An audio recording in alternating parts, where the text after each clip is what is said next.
And today we are diving into the two engines behind every growing company: a culture that people actually want to work in, and a marketing strategy built for how buyers behave now. We talk all about navigating AI, shifting consumer behavior and brand loyalty, and the collapse of the old marketing playbooks. So, whether you are a business owner and CEO or whether you run a marketing agency, this episode is for you. So, let's dive in. Hello, and welcome to the Humans of Growth podcast, where we talk about the stories and strategies behind business growth and development. I'm your host, Ali Hathcock. Today's guest is Mark Reifenrath. Mark is the chairman of the board and the former CEO at Spinutech. Spinutech is a full-service digital agency that helps businesses grow through full funnel marketing and strategic website development. Mark, welcome to the show. Thank you for having me. It's an honor to be here. So, Mark, I introduced the professional side of you, but in a sentence or two, who are you as a human? What's bringing you joy right now? I'm a husband, a father, and an explorer. I like to see the world, and I like to see that with my people. So it's an awesome joy to be a parent to three beautiful little kids and to help them navigate their way through this world. So I like all those adventures. What's the one place everybody should visit before they die? Oh, gosh.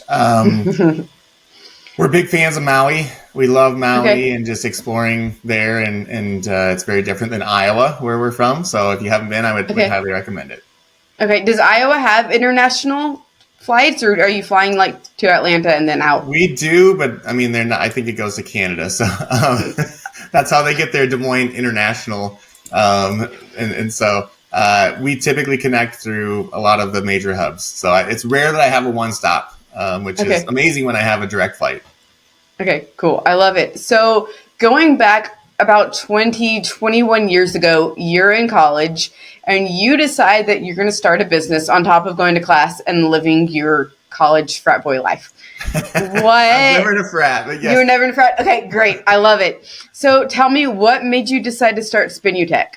So it was 2000 and, the dot-com bubble was completely bursting and there were not a lot of jobs. And so it was really actually intended to be a resume builder, and it slowly actually turned into a real business. And so we kind of did all the usual things. We joined the chamber, which I didn't know what a chamber was before then, and just got immersed into the community. The world was very small. It was Waterloo, Cedar Falls, Iowa for us. And we won a couple of good projects and gained momentum and just kind of kept that going until we actually grew up into a real business. Okay, I love it. What year were you in college when you started this? A junior. So in 2000, I graduated from Northern Iowa in 2001, but we started in 2000. So we're 25 years deep, which makes me sound really old, but I just like to say we were really young when we started. You were really young, and you were balancing classes and life and running a business. Were you full-time from day one? Yes, I did have a job selling cell phones in the mall, but that was kind of what paid the bills. And then it was every other minute of the day was pretty much spent on the business. So I have many stories of myself and one of my business partners falling asleep in the office late at night or waking up at 2 a.m. and, going back to the apartment. But we did what we had to. I think we didn't have the incubators weren't necessarily a thing in our area at the time. So we were very bootstrapped and very much hunting and killing our next, meal constantly. But I think that was a good place to start from, because you learn a lot of very hard lessons in the beginning, and also understand what I don't even know if I'd say success as much as just building the right foundations of a business so that you don't have to make the same mistakes in the future, or you don't have to retool your approach. And so we started to find some things that worked of how we approach things, and really dug in on those and just gained our confidence. I think that's one thing I can always look back on and say, there was a moment when we got confidence that the other side of the table started to notice. And it wasn't that we were saying different things. It was the way we were saying it, the way we were the confidence behind it, the power behind the words. And there was a notable shift in the amount of yeses we were getting for deals versus, again, saying the same things but not getting the desired outcome. What was the shift? It was just confidence. It was us actually believing we deserved to be in the room. I mean, we were so young, and people would literally joke with me, "Oh, what year are you in high school?" And I would joke back and say a sophomore, and I'd say it with a straight face, and they believed me. which was, but I just looked very young, as did my partners. And so it was us understanding that, wait a second, no, we do deserve to be in this room. And interestingly enough, I would say that there were different iterations of that confidence. So there was initial one of being in the rooms we were in, but then even I can remember being in our own boardroom, meeting with a very large client, thinking, oh my gosh, can we do this? Are we capable of doing this? And 5 minutes in, I'm in my mind going, oh my gosh, they don't have their stuff together. We can totally do this. And so I think when you grow and you're in different levels of rooms and around different experienced people, you kind of learn that, no, you always deserve to be in the room if you think you do. And so there's, I know the fake it till you make it, maybe, but I think also there's a point where you're like, no, we absolutely do and can. So I love the saying, why not us? Why not now? Because a lot of times I did feel like, well, why not us? Like we can totally do this. We have done it. Maybe just not on as big of a stage, but we can do it, and we did do it. And so those confidence waves came across time as well as we grew and changed and evolved. Awesome. So from what we've talked about before we hit record, there's kind of two secrets to success. One, full funnel marketing, which you guys excel at, and then also internal culture. So if we're good, let's start with internal culture first. Great. Yeah. So with internal culture, employee culture, it's become a little bit of a buzzword. It got really big in 2020 when everybody went remote. Why, especially now that people are still remote to some degree and maybe or hybrid, why does employee culture matter? It's always mattered, and I don't think you can force it. I don't think you can just put words on a wall. It can't be an aspirational thing. It has to be lived experiences every day, and it has to be lived by leadership as well as every single team member. And it has gotten messy though, because we are not all in a common place like we used to be. I think we peaked at like 36 states of employment, and everybody's remote. That's super hard to have the same type of culture in that, but you have to evolve and change. And, we're going through a push to try to get people back into offices as much as we can, but even still, we have people in 20 plus states still. So it's not like we can, snap our fingers and everybody's together. So you have to be super intentional about it. You have to, again, it has to be lived. It's not aspirational. And it has to evolve, because the workplaces, society has changed in their work expectations and how they view work. And if you want to try to force feed an old style of working, it's not going to work. And so, I love to look at business as a coach and trying to get the most out of your players. How do you win championships? It's by understanding who your players are, meeting them where they want to be met, talking to them in a way that you can both be understood. And so it's evolved into something that we can have our core principles, but at the end of the day, we also have to be cognizant of each individual and what their needs are, and make sure that we're addressing those, which is tough. I mean, none of this is easy. None of it is just going to be like, well, let's just create a document and do onboarding and talk about it and done. It's a everyday thing, and leadership has to be bought in on that. I love the saying that we've used for a long time is, let's do that the Spinning Tech way. There's not a definition to that. It's just like it's an understanding. It's a social contract where we know what we're talking about. Like, we're going to get the job done. We're going to do it the right way. We're going to do it the best way, and we're going to deliver results. And so it's a mentality of winning. All those things, though, it's tough. And I'll just reiterate, like it's super hard right now. But if you're not caring about it, you're going to even fall further behind. How have you guys gone about cultivating a healthy or good employee culture? There's so many little things. It's not like one big thing. I think it's the way that you hire. It's the way that you manage and lead and do reviews. And so, I'm a big believer in the 360 reviews, so that you're getting the full team's feedback, because I want people to feel accountable, not just to a leader, but to their team as well, to their clients, and building that expectation.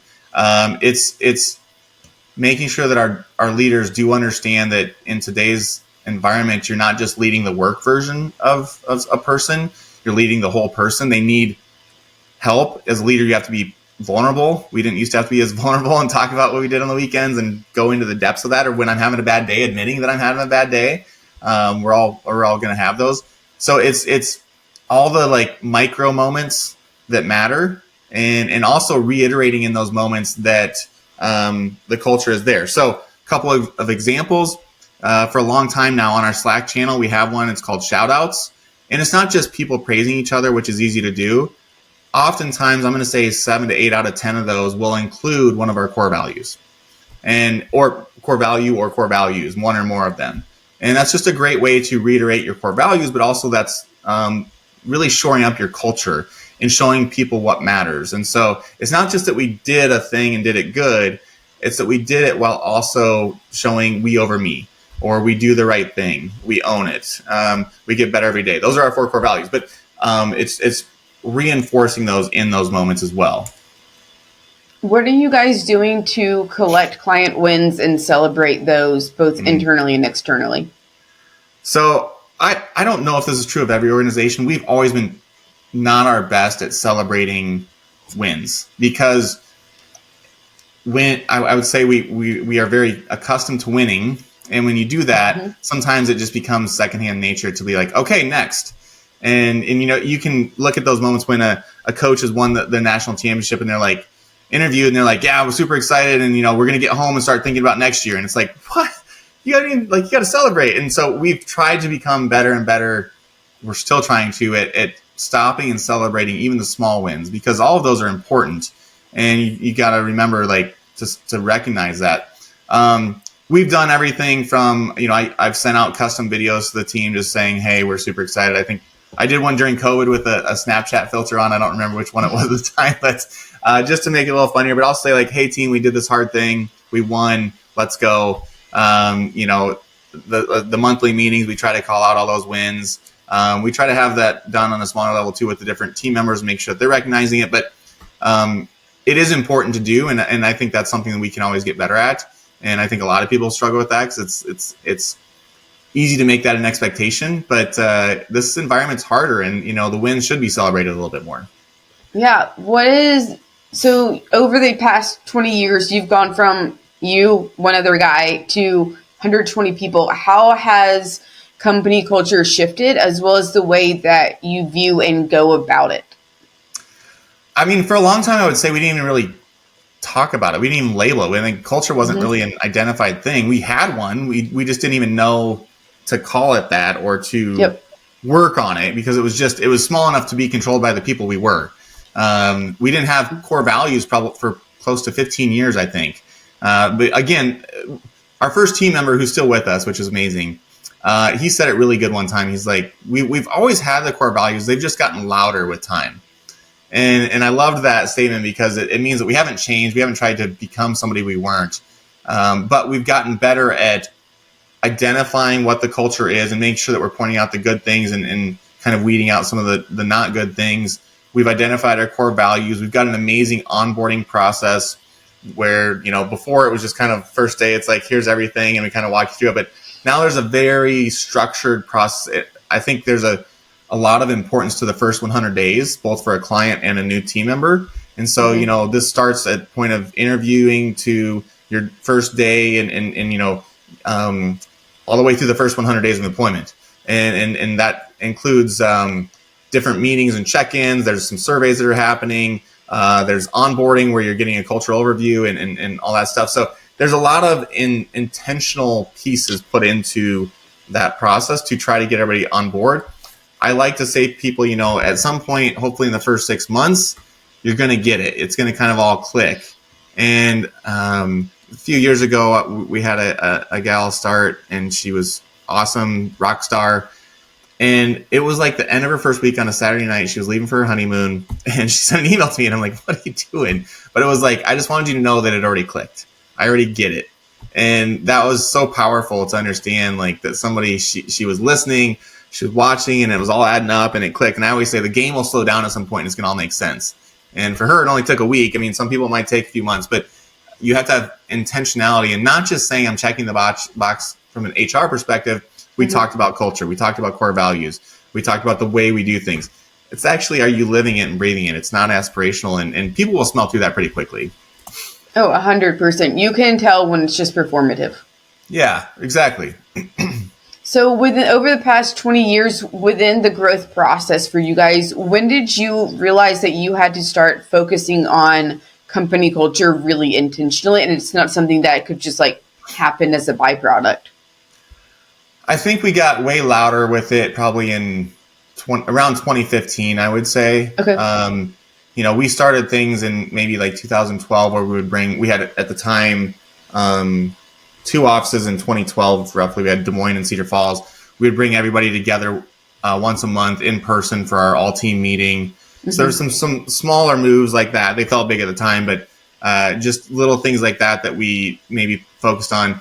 We in like 2008 or 9, I think it was 2009, we changed our dress code policy, which seems weird to tell people today, but back then, it was, we have to be business casual every day, but it was like, but why? Like, what is that really solving for if we're not meeting with the client? So we made some changes to that. We introduced a snack program, trying to be like Google a little bit. We started doing half-day Fridays in the summer where we had 2 teams. So it was kind of these little moves, and then all of a sudden it was kind of like, we've actually got something really cool here. We need to make sure that we're maintaining that garden and really keeping it the right way. So, today it's much different, but in 2015, I would say we started to kind of go, whoa, let's bring this all together, organize it a little bit more, and be even more intentional about it. I love it. So let's say we have a company that's maybe half your size. They're growing to 100, but they're at 50 or so, and they're starting to think about HR, company culture, really for the first time of like, okay, we're growing fast and we need processes, systems in place. What are the 3 small things that a leader should start thinking through and implementing now? Well, that size range, it's hard for me not to call out the changes you experience from 50 to 75 are going to be very turbulent. That's when you are forced to introduce layers of leadership. It's when you're forced to document more things and become more, you're going through your teenage years and growing up. And so, if I'm giving advice for that stage, it's going to be, don't worry about some of the stuff right now. It's going to feel awkward. So just work through it. It's going to get better. But, you do have to be intentional. Don't just make a decision that you think is going to be super long term. Know that it's likely going to change when you break 75 people again. And you're going to have to kind of retool again. And there's growth stages for every bit. Recognizing that what works today is likely not going to work tomorrow, because when you're a 15-person company versus 30, it gets a little bit different. Then you go to 50, it changes again. Then you go to that 75 area, it changes again in a lot of different ways and harder ways. And then you get to over 100, whole set of new problems. And so you just got to be prepared to embrace the change constantly and being comfortable in the uncomfortable situations, because it's also likely in the agency space that you were the rock star in a specific area. You were the best creative, the best designer, the best, AM, PM, whatever. It doesn't matter.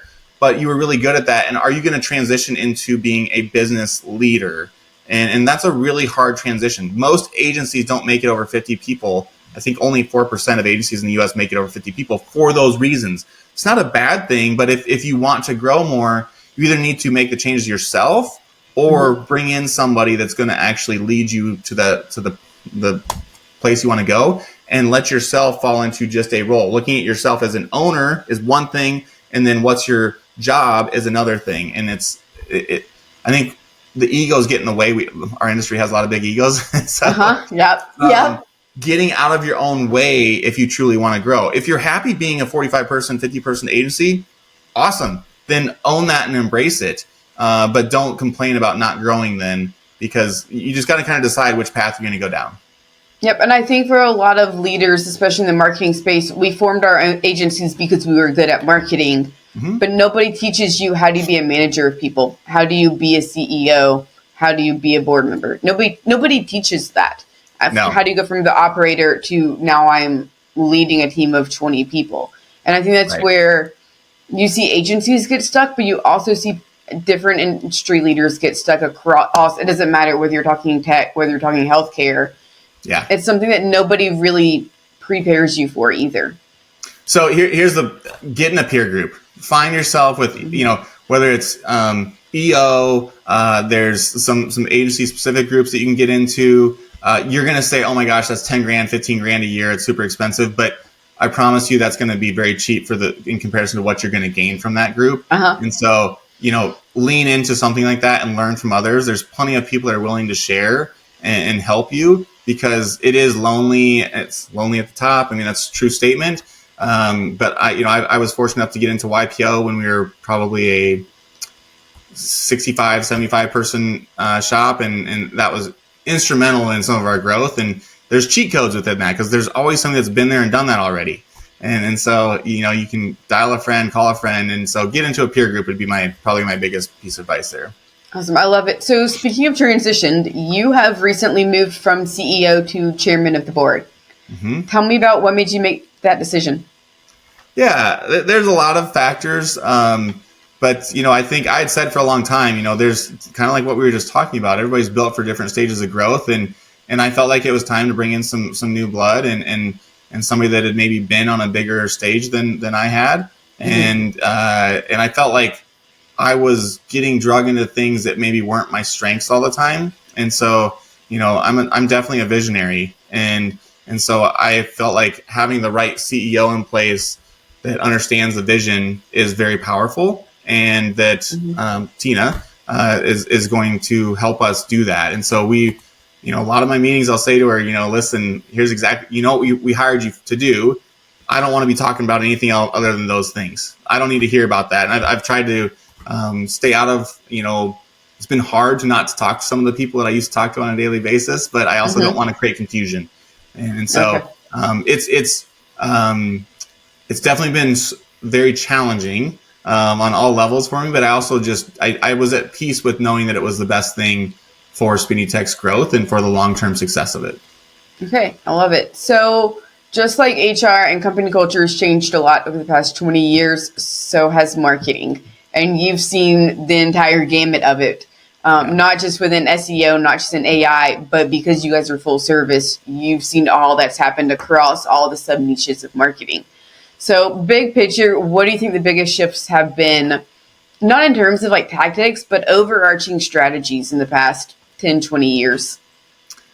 So in the past 10, 20 years, there's some big marks, like just mobile introduction in 2010 to 12, was a big deal, just having mobile friendly sites. And then I would say in 2014 to 16, there was this, I called it the digital gold rush, where traditional media dollars were getting pushed hard and fast into digital budgets with Google, Facebook, whatever. And we've always been good at identifying them as they were happening or just before, and being prepared to kind of receive those. I think what we're experiencing right now is messy, because you have AI, you have a shifting workforce of how they view just work on all, like our clients and everybody. And then the consumer is also changed quite dramatically too. And then couple in the funnel's broken. I can go to TikTok and be like, oh my gosh, I want to buy that. Close out TikTok and jump over to Amazon and buy it. And there's no way to really track that right now. Right. I did notice that just this weekend, TikTok asked me if I wanted to connect Amazon. So maybe we're closer to getting some of that solved. But the point is it's very easy to have a broken funnel that is harder to, from a data perspective, track, which we were just in a really good data spot not that long ago, where we could say user started here and ended here, and we know what the cost was. So we're going to kind of go back in time a little bit. But I think the other thing that's gotten more complex is it's no longer that I have 3 to 5 personas, and here's how we're marketing to those. Forget about the tactics, but here's persona A, B, C, D.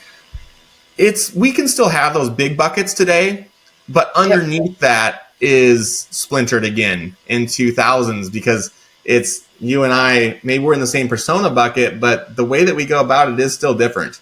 And so really being aware of how people are working their way through the funnel is very important. Social has become, it's really top of the food chain at this point. If you're not investing in social as a way to drive everything from it kind of touches all the factors, right? It's branding and awareness. It's pushing people from the top down to the bottom. They may be in the middle and then to the bottom. I think people are missing the mark on working. They think, I'm working with influencers, but you need to work with them in conjunction. Hey guys, real quick, this episode is sponsored by Parison Network. Parison Network is a matchmaking service that connects businesses to marketing agencies that will actually get you results. There's over 50,000 agencies in the United States alone, and picking the right one can feel, pretty impossible. Parison Network simplifies the entire process by doing all of the vetting for you. From the initial agency search to interviewing and vetting the top marketing agencies, to getting proposals and helping you with the discovery call, Parison Network does it all. This way, you end up partnering with a marketing agency that actually delivers outcomes, not empty promises. If you're ready to stop wasting money on marketing that just doesn't work, visit ParisonNetwork.com and get your free agency search started today. That's ParisonNetwork.com, PERISSON Network.com. So what's the timing and spacing of messaging, and is it sequential in any form? So I may see these 5 that have this message, then these 5 need to have the second part of that and have those kind of overlapping to work together. And then the other thing I'll say is the younger generations, they are so much less brand loyal at this point, and so they're very willing to jump around. And so, taking advantage of that. If we want to talk about current marketing conditions, there's a lot of frustration because we're getting the leads, but they're not converting. That doesn't mean we're failing, and the brands shouldn't look at it as failure either, because once this reopens, we'll say, when people start to spend a little bit more money, if you've won now, keeping them kind of just warm and nurturing them whenever so if they're looking at making a purchase of, something for your home or yard or whatever, and it's more than $5,000, let's say, I might be hitting pause right now because that's a lot of money. Doesn't mean I might not make that purchase in 12 months, 16 months, 24 months. And so the brand that stays engaged, that had already won them over when they were researching, they could still win and could have a pretty big windfall in that scenario. We've had plenty of our brands where we've been able to prove we're gaining market share, but sales aren't necessarily the same. So it's like winning when you're losing in a weird way. So, we're just in a very interesting, prolonged, I'd say mucky market right now. And I think, unfortunately, we're going to be in that for about another 12 to 14 months. Oh, 100%. And you see a lot of businesses debate on, do I spend money on marketing right now? It's like, you have to, but you can't focus on just let me get the leads in the door. And it's not that you're necessarily trying to make sales, because nobody's making sales right now. Some people are, but it's harder. But because Gen Z, like you had mentioned, is so very much not brand loyal, you now have to solve the brand loyalty problem. And you have 12, 14 months to solve it. And really, you need to solve it in about 2. And yes, money is a concern, but I think there's so much of this that can be done grassroots too. If you hire the right people internally, if you can partner with an agency, awesome. But that shouldn't stop you from producing social content. It shouldn't stop you from doing some low-hanging fruit that you can get out there. And so many brands, big and small, have very loyal followers and consumers that are customers that have already purchased from you that would love to be able to post something with very little motivation, a gift card, a little bit of product, depending on the cost, to post on social that can do this stuff. So I think you've got to get scrappy in these markets as a brand and try to fight through it. On the flip side, we've seen a tremendous amount of CMO and marketing job turnover with our clients. So that makes it very hard for consistency. You get a lot of grinding gears on, the strategy. I know I'm talking to the choir here, but all these things, I think just the intentionality right now, there are ways to win in any market. It may be harder right now, but there are ways to do it, and just being consistent and really just grinding it out, you can get some results. Yep, I think it's a lot of the grind, but it's also figuring out how can you be different? Like, how can we go to our loyal fan base and activate them? Because you don't see a lot of brands that are actively activating their current fan base, their current customers, their current clients. You see them going out and paying for UGC. You see them going out and hiring these massive influencers that are basically just walking billboards at this point in time. When if they go to their current customer base and say, hey, would you do this for us? You're going to build so much more brand loyalty just by making the ask, whether they do it or not. 100%. I gave a talk to an association recently that's in the Midwest, and this topic came up about storytelling and social content. And they're like, oh, but we can't. We all these reasons they couldn't do things. And as I talk to them more, I'm like, guys, you have so much content sitting right in front of you. You're already going out and visiting this type of person or business, they would gladly do it. Do a day in the life of, have this person that you already have employed be the person run. They had just so piles and piles of content and just getting it organized. And once they kind of, it clicked with them, it's like, oh, there really isn't a lot of barriers for us to actually do this. We can do this very quickly. And I might have 5 minutes of recording, but that could be literally, 20 to 30 different social posts that you can use in different cycle. And, the other intimidating thing though, with, everybody's still kind of thinking brand wise, oh, I can shoot video and use it for all of this stuff. Well, no, you got to have your content for each platform specifically. And, the question will come up, well, how frequently on TikTok? Volume matters. Velocity is very, very important with these things. And so, again, brands want to maybe be a little bit, no, we're doing it, but we're not really. It's like in sports, I'm lifting weights, but are you attacking the workout every day?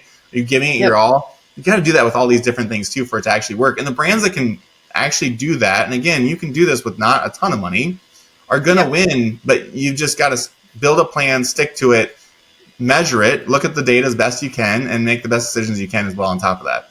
Yeah, and I think you tapped into something that was interesting of like, you need to be on all the platforms, but that is a shit ton of content.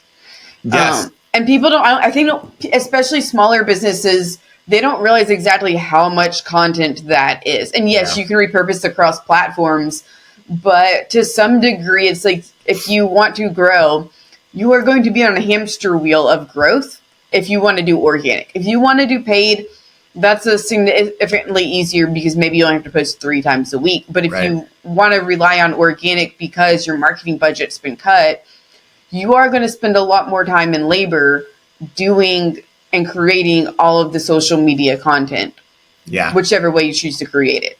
And, it's one of those things if you're the business owner, you can complain about it, or you can just, do it. And you're going to win. You're going to it's when I hear that pushback, it's you're telling me you don't really want to grow.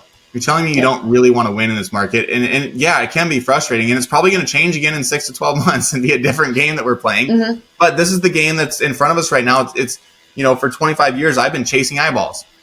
I've never been, it has to be on this platform. It has to be that way. It's where are the eyeballs? Where are your eyeballs that are your audience?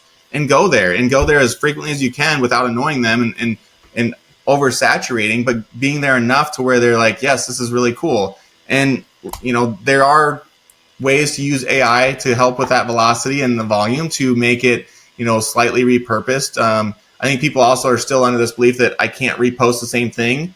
No, you absolutely can. And you should. It should be strategic in when you do it, but a lot of that is going to be gone before most people have seen it. So post it again. And if somebody sees it for the second time, they're probably not going to care that much. They're going to just swipe and keep going.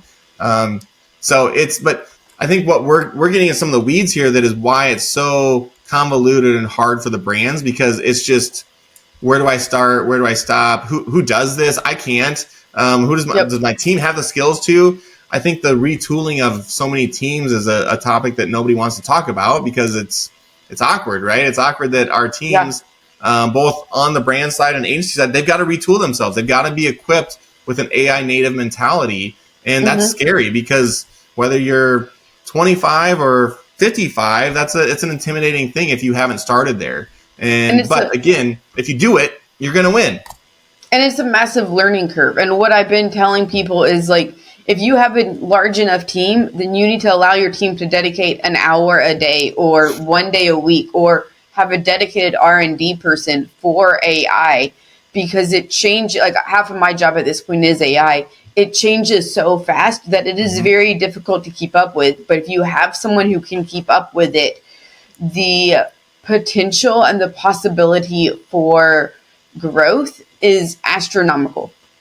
100%. And to me, it's like a game. It's so fun to be able to use it and know that, a year or two ago, that might have taken me 2 hours to do, and I just literally did it in 15 minutes or less. Or when I'm walking and I talk to it, I find myself talking to ChatGPT way more than I'm typing anymore, because it's actually a better way to ask the question, because it's more authentic and not, we get so succinct when we type that we are probably leaving out details that it may actually appreciate. But just building the habit of going to it first and trying. If it doesn't deliver the results that you need, or it can't do the thing you're trying to solve for, go Right. back the other way, but start there, try it there first, and have it as the person that we're no longer sitting next to a lot of people in the office.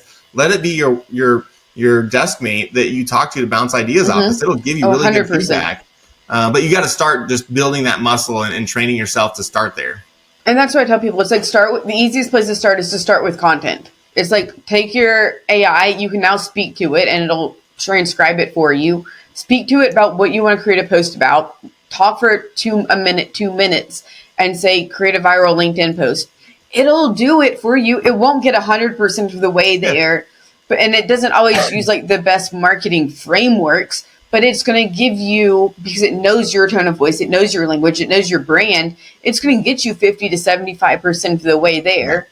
And then you go in, how do I take the hook? Because it's terrible. At least for my AI right now, is terrible at hooks.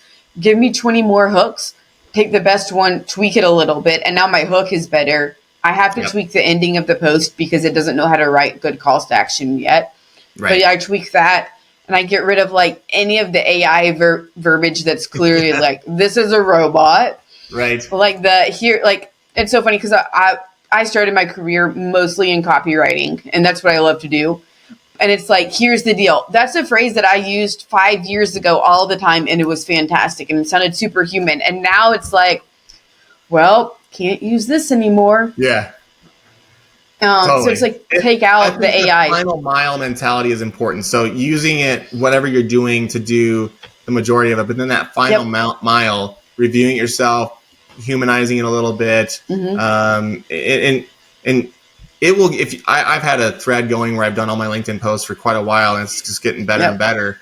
And I'll talk to you and say, I want to talk to you about a high school coaching thing that I experienced when I was in high school, and blah, blah, blah, and go back and forth, and then I'll get there, and then I'll go back to my desktop and copy it and tweak it just a little bit. But again, I did that in a few minutes, and it was well thought out, better than I was going to do I used to meet with our copywriter once a month for an hour and bang out ideas, and I don't need to do that anymore. That I have a virtual copywriter that can do that for me and get me very close, and it's on brand, on tone.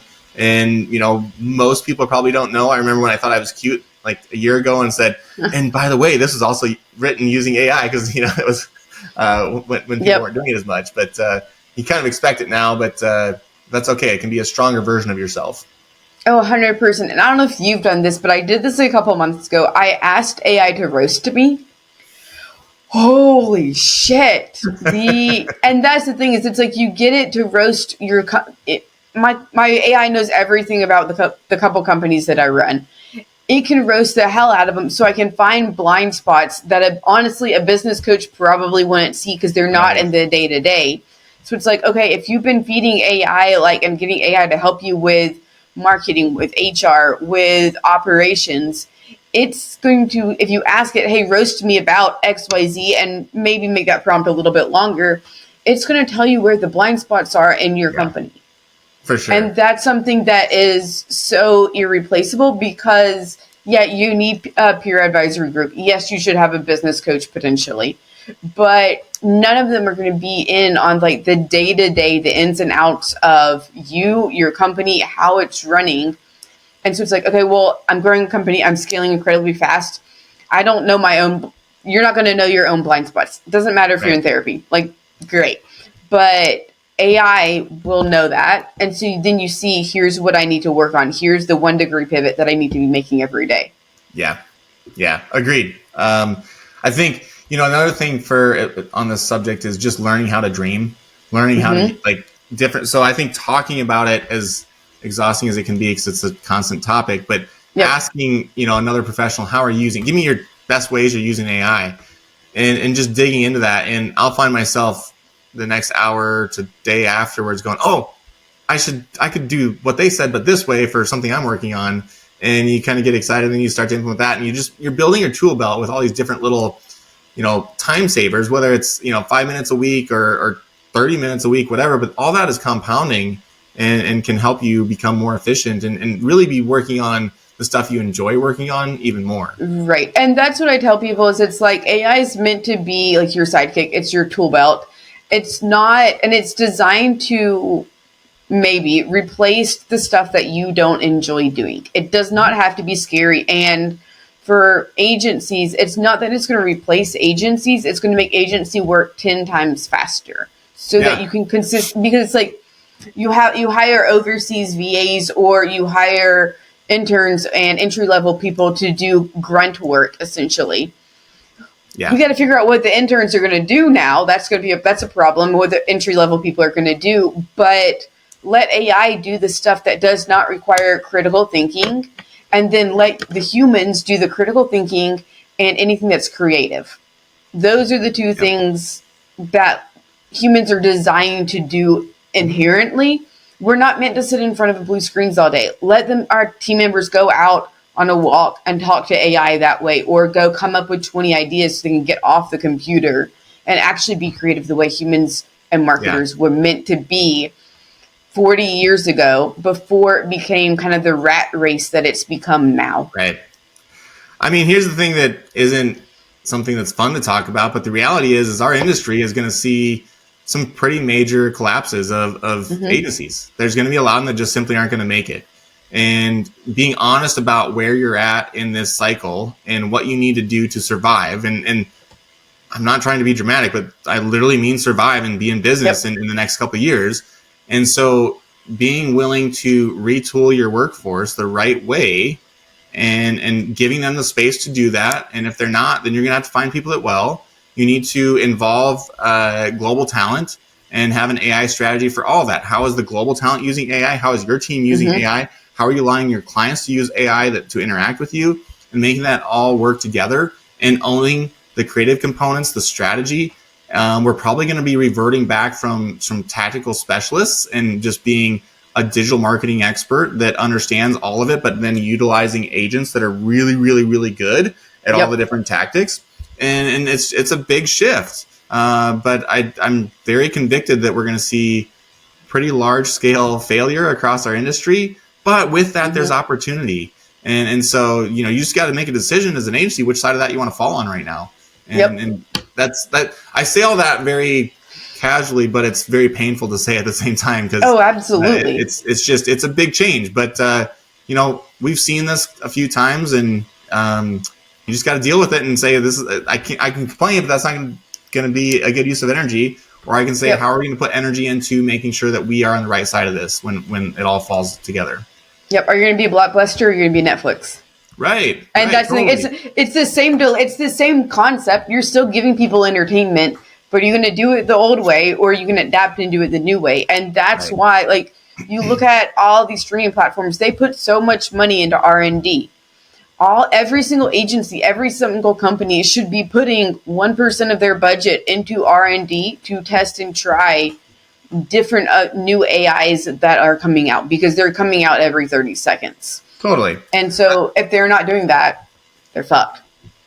And I think the interesting thing, though, is the big holdcos are actually struggling a little bit right now. They've had to come down market to basically gain some dollars. To me, that's you can be intimidated by that, or you can go, there's a reason they're doing that, which isn't a good reason. There's not as much on the top of the tree, so they've had to come down to get some more food. I think there is a lot of opportunities for very agile agencies, regardless of size, but I'll say in the smaller to medium size, to be very effective with brands of all sizes and make an impact. And so the holdcos are needing to adjust, and it's just harder for them to. They can't be as agile as a smaller shop are. We're small at 125 people. We can be quicker to respond and change how we go to market, how we serve the market than they can. And that's I think, regardless of your size, take advantage of that. Don't let it be afraid of that anymore. Yeah, and I think that's where the smaller agencies have more of an opportunity than the bigger ones, is because if they choose to, they can move faster. Yes. Yeah. And listen, the tool set's going to get boiled down to 3 to 5 players. I mean, every time there's an update comes out, it's like a list of 20 to 50 businesses that have basically been eradicated overnight because of the update. And so, once we get to, I kind of call it the Etsy phase of AI, where you can go and buy a bunch of stuff, very quickly. Once we get past that, we're all going to be using the same tools. But again, it's going to be who's using them the best, who's going to have the best strategies and approach, that's going to be the most effective. What client is ever going to fire you for delivering amazing results that are profitable? Right, 100%. So just, how do you use these tools to do that better than most? And that's, again, there's a lot out there right now, but just, staying focused and having a plan to get there, and knowing that in next month an update's going to come out that's going to change the course of that a little bit. Okay, readjust and just keep doing that. Yep, a lot of 1% pivots. Yeah, exactly. It's the it's the compounding interest of growth. You got a compounding interest of change too, because you got to make all those little decisions. It's going to be 1,000 micro decisions, but you got to be very on top of it to stay on, and don't be afraid to have a wrong choice either, because it's hard to see through the forest right now of all these changes as quick as they're coming. Well, and that's what I say. It's almost like AppSumo, if you're familiar, where it's like, okay, just buy the AI tools. They're so cheap, relatively speaking, that it's okay if you buy a tool for 3 months and it doesn't work the way you thought it would be. Like it's not like you're buying investing in a $10,000 retainer that you're locked into. Like, we're not in the Zoom Info era anymore, where you're paying $5,000 a month for here's 500 contacts. Right. This stuff is also cheap. Now, is it causing and wreaking havoc on our planet? A little bit. But there's room for you to play without the risk of destroying your overhead, without destroying profit margins. That you should take the risk if you want to stay relevant at this point. Yeah, totally agreed. So here's my question with that. We talked a lot about AI. What is Spinutech doing with AI? Yeah. So we have lots of plans, lots of things that are already in work and being lived. We've hired some dedicated people that focus just on this. But it's also getting the team activated as best as possible. I always say we're using it in more ways than I even know, because it's hard with that many people to know. But we're trying to get people to share. I think there was a meeting actually right before this. It's a recurring meeting of basically an AI share where people are coming together and sharing their ways. But we're doing a lot of cool things. And I've just continued to say to the team, we've got to make sure we're owning those. We may take it for granted that we're doing this, but the client needs to understand, because this is their buzzword right now that they want to know. They need to check that mental box. And so while we're taking it, like, we've been doing this maybe for a year and maybe doing it better and longer than most, but if we're not talking about it and kind of pounding our own chest a little bit, then they don't know, and they're going to assume we're not.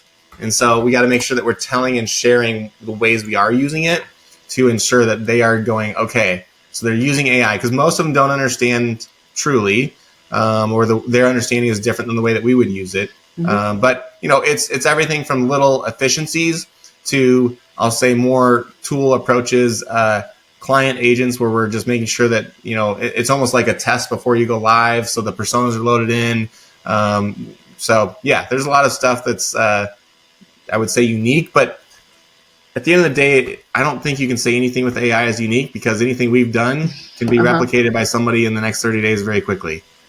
Yep, 100%. So over the past 20 years, what's the best business advice you've ever received? Trust your gut. I think myself and my two partners, when we started, didn't trust our guts enough in those first 5 years. Is it wrong sometimes? Sure. But most of the time it's right. And then I'd say that trusting your gut, and then just making decisions quicker. Time kills everything. Time kills deals. It's better to make a bad decision than no decision. Right, 100%. And owning that. And the more people you let in on the decision, the slower it'll take, and the less effective. Yes. And I've said to the team before, I don't need you to agree with every decision that I make, but I just need you to trust it. And trust that if it's bad, I'm going to own it. And if it's good, we're going to go down that path and keep going faster. Awesome. Well, Mark, thank you so much for coming on this show today. If people would like to connect with you further, what's the best way for them to find you? Yeah. LinkedIn. That's my first name, last name. Just search for that, and I'm happy to connect and share. It's Mark, M-A-R-C, and then Reifenrath, R-E-I-F-E-N-R-A-T-H. But fairly active on LinkedIn and respond pretty quickly on there. Awesome. For everyone tuning in today, thank you so much for joining. And remember, if you are a B2B business who's looking to leverage your community and network to grow, check out ParisOnStudios.com, and we will catch you on the next episode of Humans of Growth.